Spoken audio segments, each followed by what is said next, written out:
All right, hey, we're going to go ahead and get started in our sermon series. Man, this is the sermon that everybody's been waiting on. We're talking about singlehood, right? All the married people in the room said, praise God, this sermon's not for me. He's not preaching at me this week.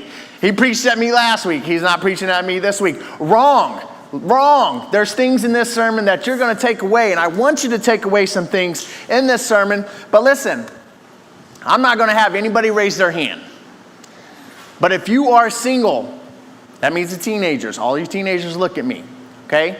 This message is for you. And I want you to take some things away from this sermon today. If you one day want to get married, if you one day desire to have a spouse, or desire to have kids, desire to have a family, this sermon's for you, okay? And I want you to pay attention because I'm just going to be honest. I'm going to be straight up honest with you. There's some things some mistakes that I made before I got married that I wish I would have known or somebody would have taught me, and I wish I would have understood. I would have been a better husband to begin with, okay? I'm still in training. Every married man in this room is like, yeah, we're still learning how to be a good husband.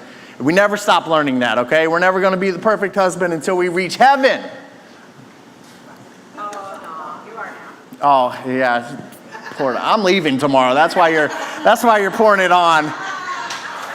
She realizes she's going to have to make her coffee for the next 5 days, and I'm not going to be making her coffee for her. So, So listen, today we're talking about preparing ourselves for marriage, and we're talking about singlehood. Now let me just tell you, if you're an individual and you're like, man, I feel like there's things I want to do, I never want to get married, that's okay. This sermon's for you too, because we got some things in this sermon that you're going to take away from, and it's okay. Not every person is called to get married, and we're going to talk about that. But no matter if you are wanting to get married, maybe you never want to get married. Maybe you're waiting to find a spouse. Maybe you're divorced.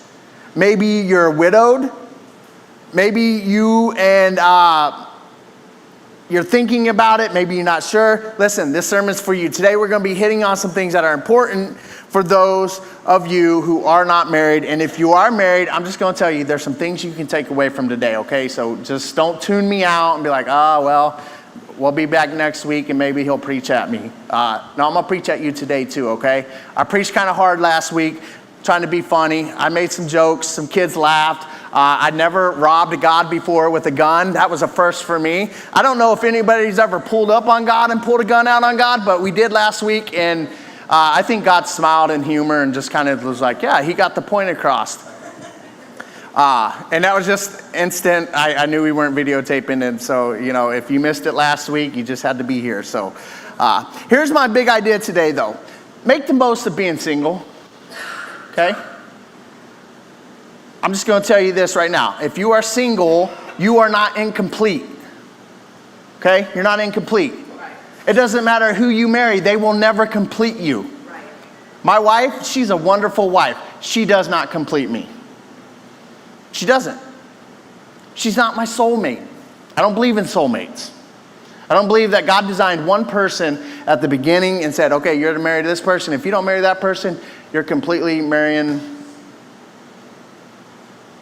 Your marriage is going to be a disaster. I don't believe that. I believe God prepares our hearts for marriage. And even if we are married, we're going to make mistakes.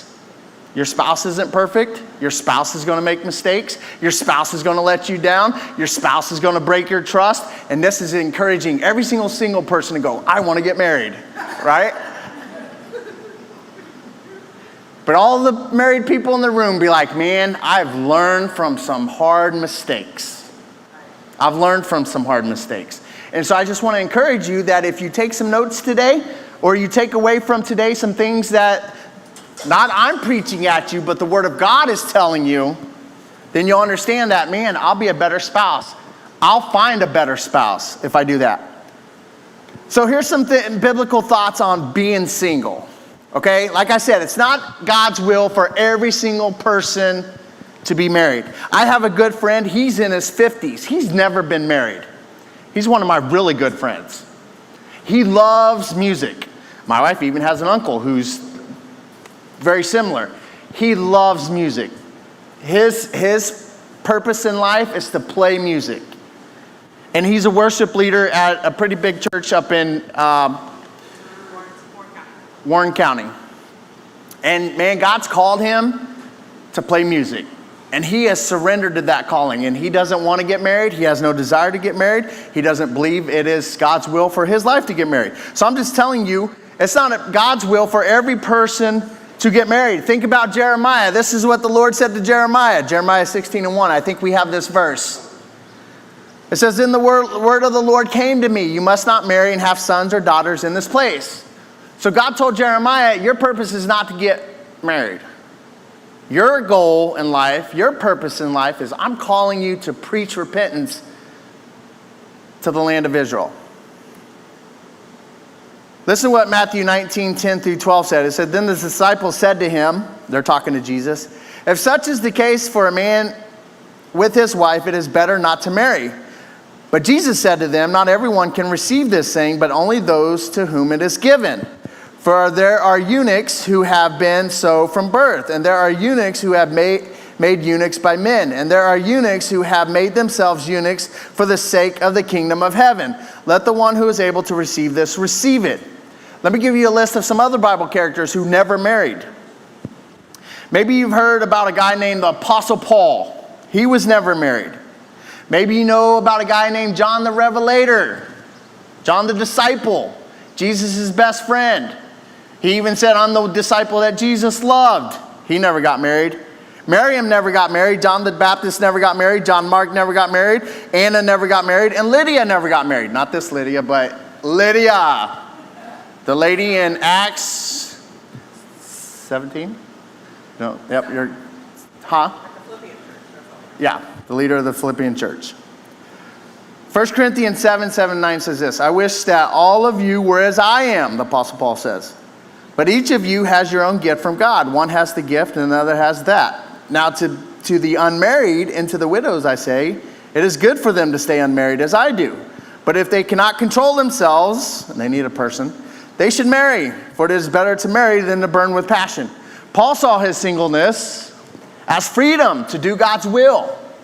God gave him a purpose and a plan, and he said, "I'm never going to get married because God has called me to do something else." He saw marriage as a hindrance.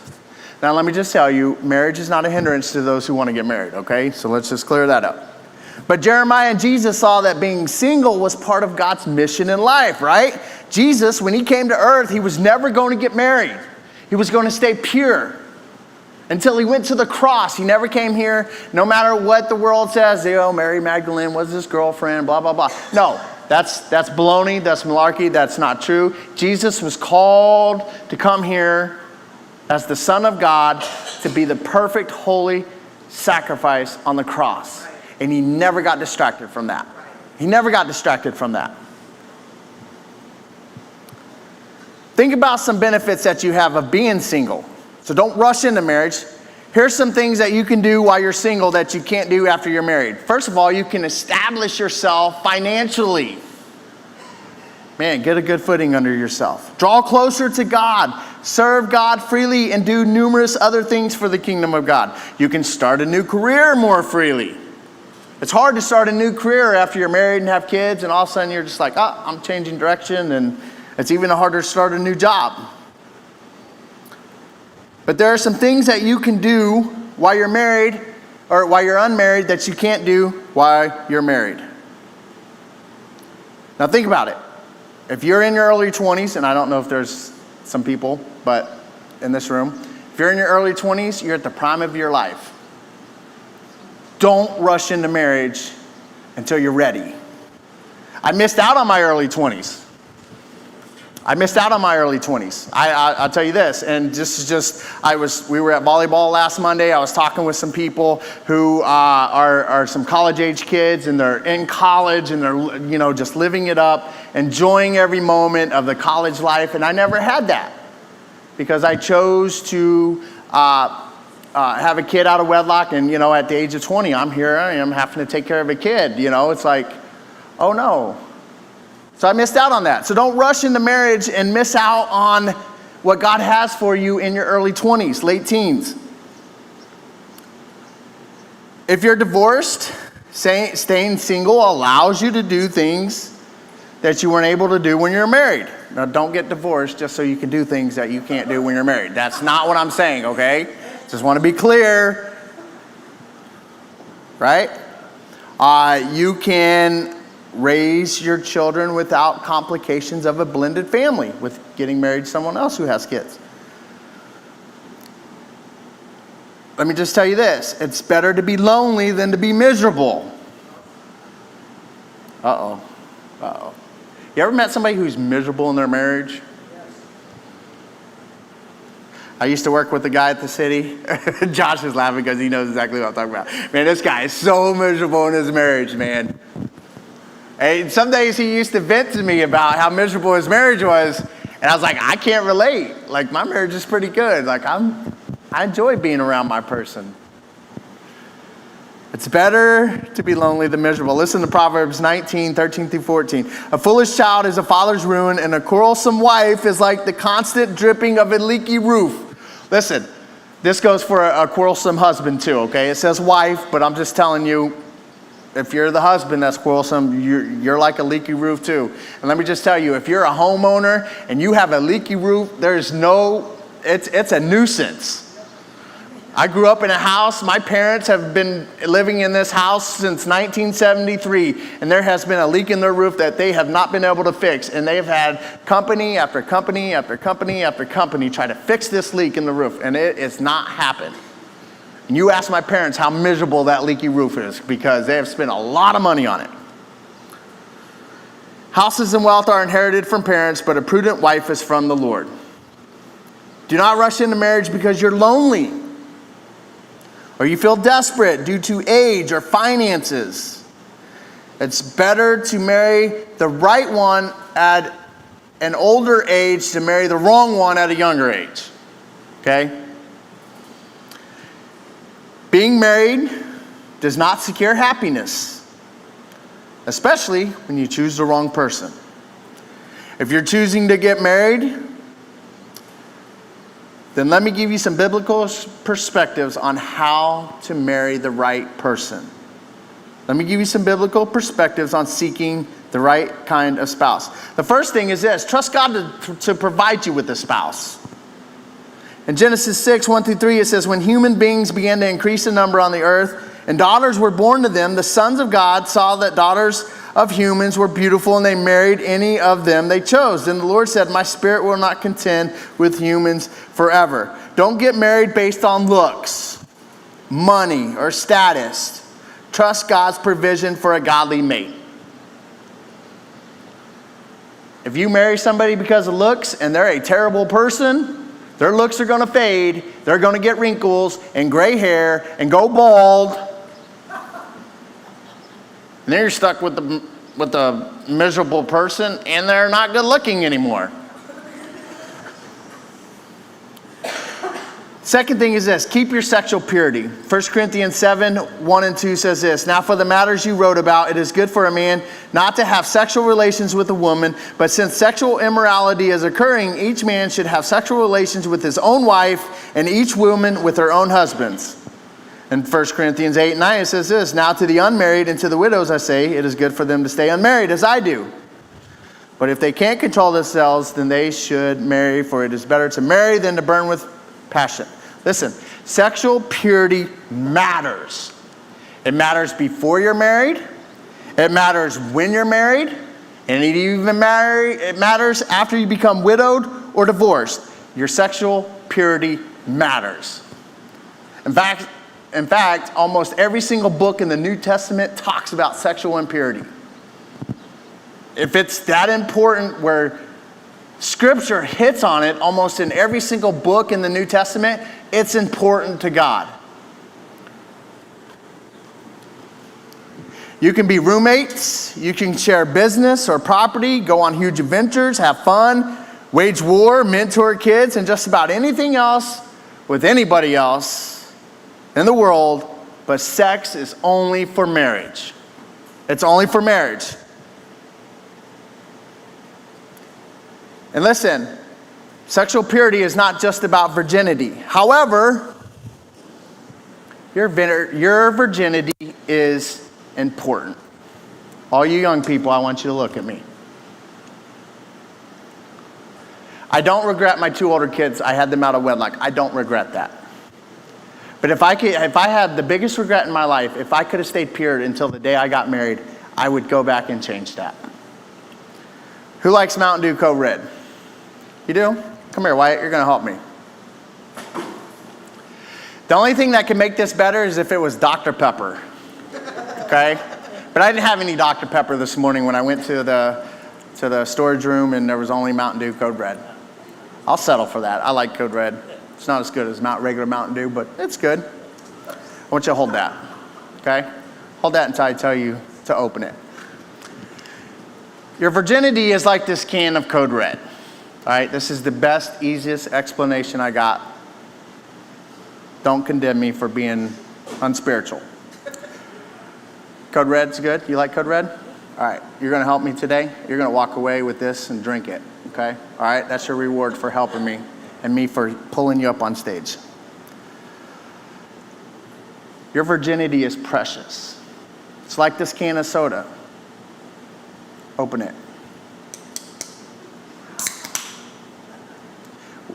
As soon as you pop that top, will you ever get that soda back to the way it is right now? No. Ever. What if it sits there for a week? Will it be the same? No. It won't? It won't be near as good? Won't be good. Nope. If you save yourself until the day you're married, it's like the very first drink you're going to drink out of that soda. It's going to be so good. It's never going to taste. The only way that could be better is if it was cold or a Dr. Pepper. But we're settling with Code Red. It is pretty cool. It is pretty cold. It was in the refrigerator this morning when I took it out. All right. Once you pop it, once you lose your virginity, you never get it back. You never get it back. So I encourage you, all of you teenagers, all of you people that are single and that are pure, keep it until your wedding day. It's so important to God. It is so important to God that you remain pure until your wedding day. All right, thank you for volunteering, and you just got yourself a Code Red. Awesome, thank you. And you can gloat all those other people that didn't raise their hand.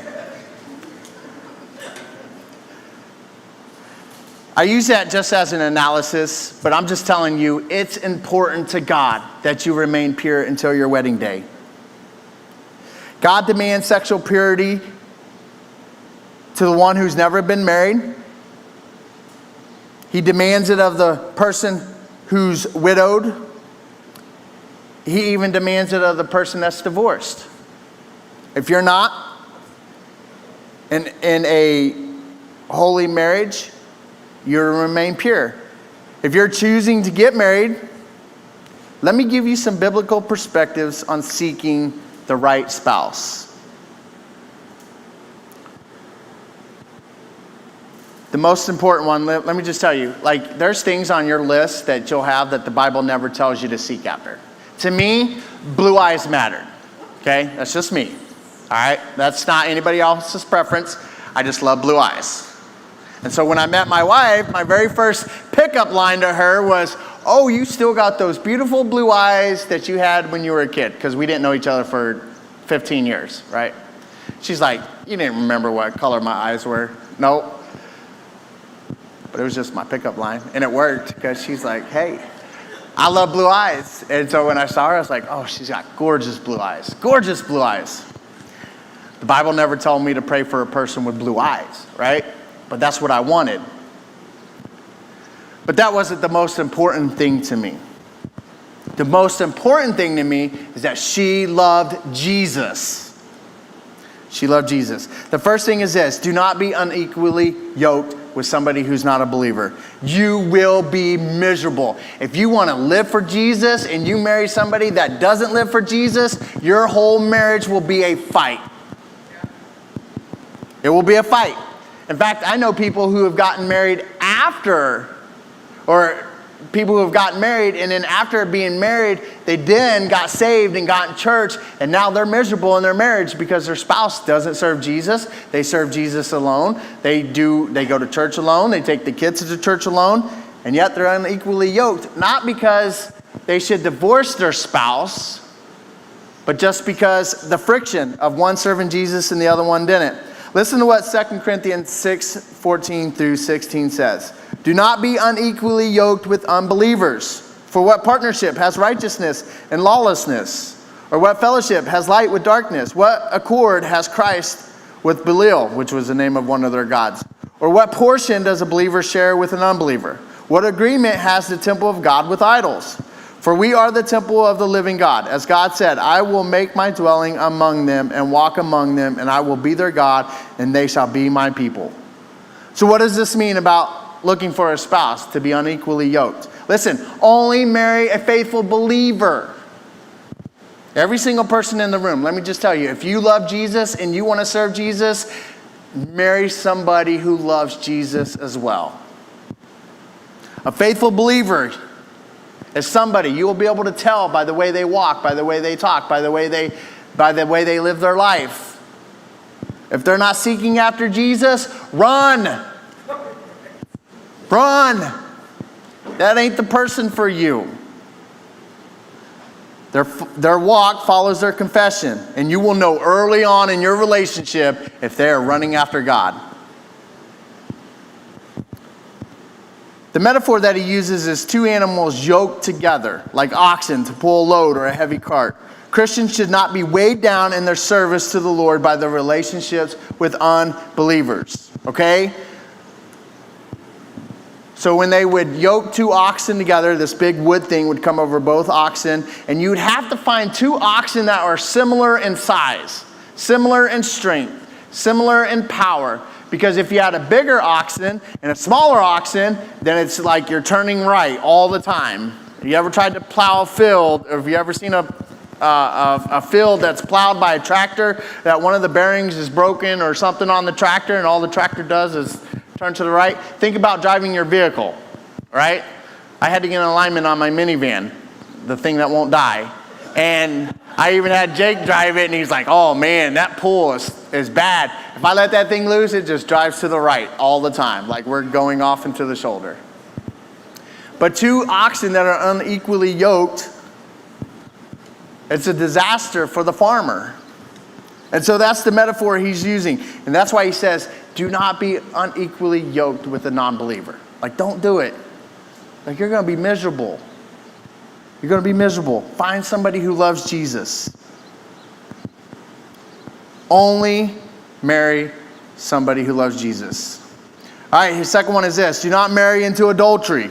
Mark 10 and Matthew 19 both give us examples. The Bible gives us three conditions on which people can remarry. The former spouse dies, the unsaved former spouse has deserted, and the former spouse was sexually unfaithful. Other than that, you don't have the option to divorce and remarriage. You can't upgrade for a newer model, okay? My wife's shaking her head. But I'm serious.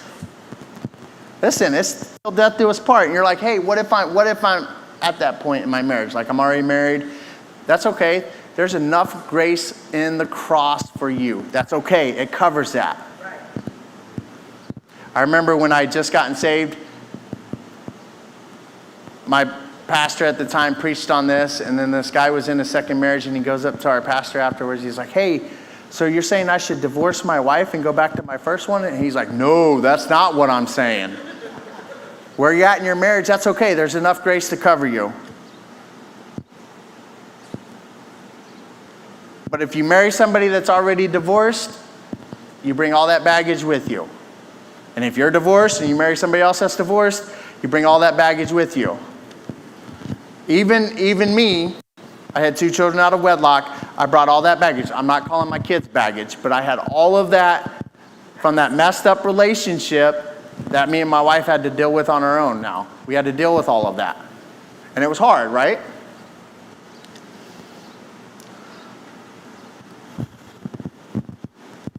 All right, do not marry a violent person.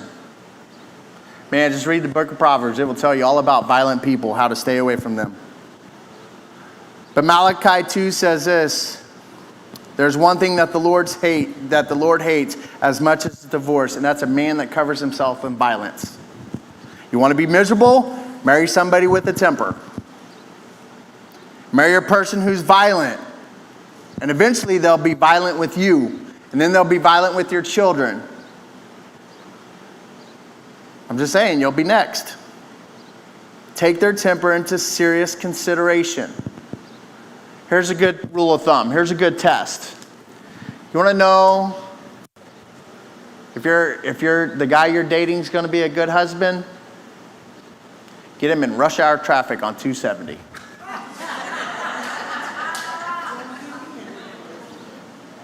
I say that jokingly, but I'm serious. Get him in rush hour traffic on 270. And if you, who are married, or any of us that's driven on 270 during rush hour, knows how quickly we can lose our salvation, there's a good test for you right there. You can be like, nope, this isn't the guy I want to marry. Absolutely not. Do not marry a person who struggles with lust. Solomon, the wisest man in the Bible. Samson, the strongest man in the Bible. They both have the same downfall. Women. Women didn't know how to be faithful to one. You don't ever want to be competing with other people. Okay? Don't marry somebody who struggles with lust. In fact, Solomon, at the end of his life, writes a lot of the Proverbs, and he's writing letters to his son in the book of Proverbs. When you read Proverbs chapters 1 through 9, he's writing all of these letters to his sons about, listen, avoid this, avoid that, avoid this, avoid that, and your life will be better. And there's two women that he talks about in the first couple of chapters in Proverbs. The first one is the Lady Wisdom. He's like, pursue her. Get wisdom, gain wisdom. You'll add years to your life. You'll avoid mistakes. Like, pursue the Lady of Wisdom. He calls wisdom a lady, but he's like, pursue this one. He says the woman you need to avoid is the woman of adultery. And we were reading it this morning. I had it out loud, and my wife's like, oh, that's graphic. You know, we're like, and Proverbs 7, you just go back and read Proverbs 7 after church, you'll understand. My wife's like looking at her like, oh, I feel dirty and disgusting after that. Like, I can't believe that's in the scriptures. No, she does.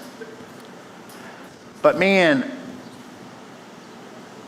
avoid lust. Avoid lust. It doesn't matter if you're married, single, whatever. Listen, avoid somebody who struggles with lust.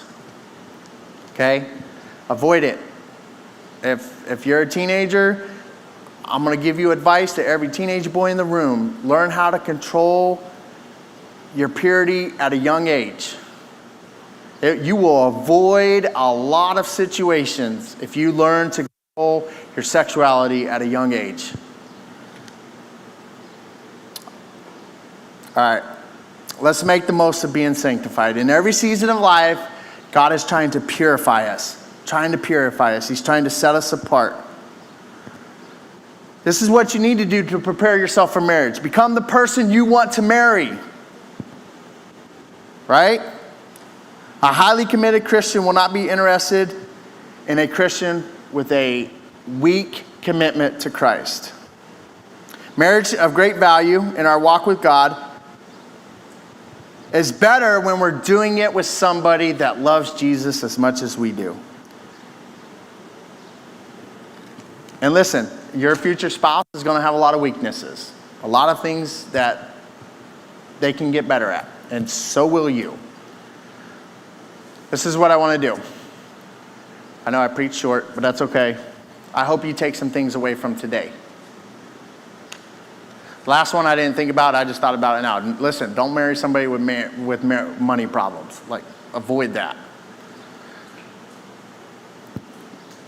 If you're dating somebody and they can't provide for you, you're going to struggle.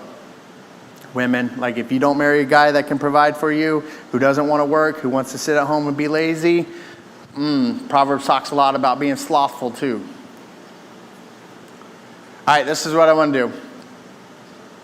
I don't have music. I'm having a playlist. I'm not going to call the worship team forward, but this is the way we're going to end. First of all, I'll do an altar call. Every head bowed, every eye closed. This is